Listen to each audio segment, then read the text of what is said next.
الحمد لله رب العالمين والصلاة والسلام على أشرف الأنبياء والمرسلين أما بعد فأعوذ بالله من الشيطان الرجيم بسم الله الرحمن الرحيم ولا تحسبن الذين قتلوا في سبيل الله أمواتا بل أحياء عند ربهم يرزقون وقال النبي صلى الله عليه وسلم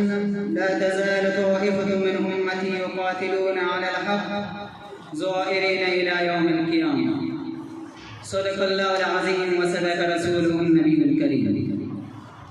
اٹھ اثر نو دھرتی کے آلات بدل ڈال اٹھ اثر نو دھرتی کے آلات بدل ڈال تکبیر سے تکبیر کی دن رات بدل ڈال میدان میں ہاں چھوڑ کے تسبیح و مصلی میدان میں ہاں چھوڑ کے تسبیح و مصلی کچھ دن کے لیے طرز عبادات بدل ڈال سامعین محترم جب میں تاریخ کا مطالعہ کرتا ہوں تو مجھے ہر جگہ شہداء کا بہتا ہوا خون نظر آتا ہے تاریخی اوراق شہداء کے خون سے رنگین و لبریز و معطر نظر آتے ہیں آئے صحابہ کے شوق شہادت سے قبل صحابہ کے سردار و رہبر کو دیتے ہیں امام الانبیاء سرتاج المرسلین صلی اللہ علیہ وسلم کی تمنا کیا ہے میرے مدنی آقا تڑپ کر فرماتے ہیں لوددت ان اقتل فی سبیل اللہ ثم احیا ثم اقتل ثم احیا ثم اقتل ثم احیا ثم اقتل سامعین محترم صحابہ میں شوق شہادت کا جذبہ تھا صحابہ میں شوق شہادت کی تڑپ تھی اگر صحابہ میں شوق شہادت نہ ہوتا تو بدر میں 14 صحابہ شہید نہ ہوتے اگر صحابہ میں شوق شہادت نہ ہوتا احد میں 70 صحابہ شہید نہ ہوتے جس میں حضور صلی اللہ علیہ وسلم کی چچا حضرت حمزہ کی ٹکڑے ٹکڑے کیے گئے ہیں اگر صحابہ میں شوق شہادت نہ ہوتا تو خندق میں 6 صحابہ شہید نہ ہوتے اگر صحابہ میں شوق شہادت نہ ہوتا تو بیر معونہ میں 67 صحابہ شہید نہ ہوتے اگر صحابہ میں شوق شہادت نہ ہوتا تو خلیفہ اول ابو بکر صدیق کے دور خلافت میں 28,000 صحابہ اپنی جانوں کے نذرانے پیش نہ کرتے اگر صحابہ میں شوق شہادت نہ ہوتا تو خلیفہ ثانی فاروق اعظم کے دور خلافت میں 14 صحابہ شہید نہ ہوتے عثمان غنی کے دور خلافت میں 16,000 صحابہ شہید نہ ہوتے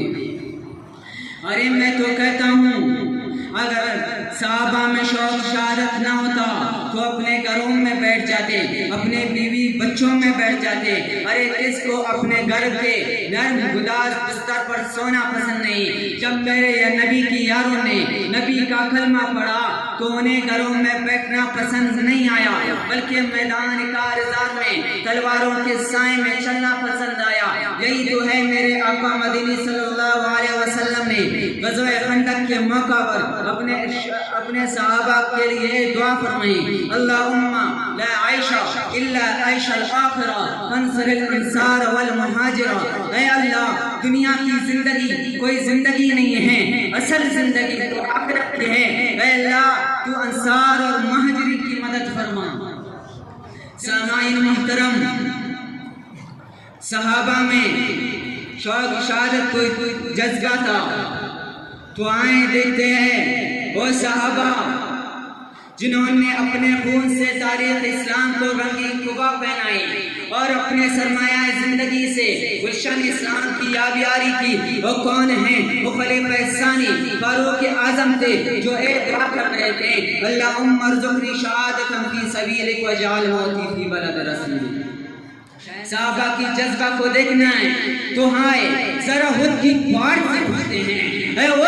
ذرا تو بتانا جب میرے عبداللہ بن جیش تیرے سینے میں کس شوق اور کس جذبے سے آئے تھے تو پاڑ بیانت دل جواب دیتا ہے اے رفیق کیا تجھے معلوم نہیں وہ کون سے جذبے کے ساتھ دعا کر رہے تھے اے رب کعبہ کل میرے اے رب کعبہ کل دشمن سے مقابلہ ہے اے رب کعبہ کل میرے مقابلے میں ایسا بہادر شخص آئے کہ میں اس پر وار کروں وہ مجھ پہ وار کرے، میں اس پر وار کروں وہ مجھ پر وار کرے، جان تک کہ میرے ہاتھ، میرے ناک، میرے کان کٹ جائیں۔ اے رب کعبہ کل تیرے دربار میں میری حاضری ہو اور تو سوال کرے اے عبداللہ ان ناک کی کان کہاں کٹوائے، تو میں کہوں اے رب کعبہ تیرے دین کے خاطر تو کہیں صدقہ یا عبداللہ۔